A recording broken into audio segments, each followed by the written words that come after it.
দেখো, একটা সংসারে রান্না বান্না খাওয়া দাওয়া ছাড়া এছাড়া অনেক কাজই থাকে।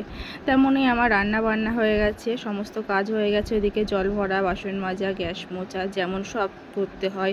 রান্নার পরে নোংরা হয়ে যায়, পরিষ্কার করা আমার হয়ে গেছে। আর এইদিকে দেখো, তার আগে ছেলেকে স্কুলে নিয়ে যাওয়ার আগে একটু গরম জল করে ছেলে প্যান্টগুলো যা নোংরা করেছিল, আমার নাইটি, এগুলো সব একটু গরম জল করে ভিজিয়ে রেখে গেছিলাম, যাতে স্কুল থেকে এসে রান্না বান্নার পর ঝপাঝপ করে কেচে দিতে পারে। আর এদিকে দেখো কি পরিমাণে হাওয়া দিচ্ছে, পুরো মনে হচ্ছে যেন ঝড় হচ্ছে।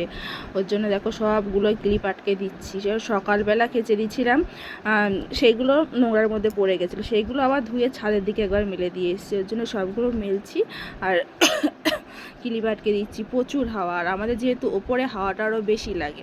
আকাশ তো মেঘলা মেঘলা ওয়েদার, ওর জন্য হাওয়া দিচ্ছে। কাল রাত্রি তো অল্প একটু বৃষ্টি হলো, তারপর আর হলো না।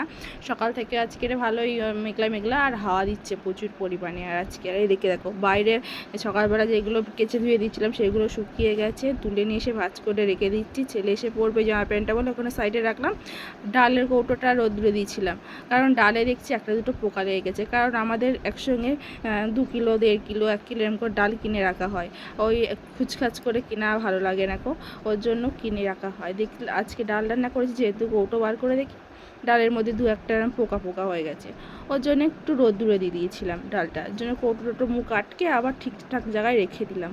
আর এইদিকে দেখো, ঘর টর ঝাড় দিয়ে পরিষ্কার করে নিয়েছি। এখন আবার যাব ছেলেকে স্কুলে আনতে।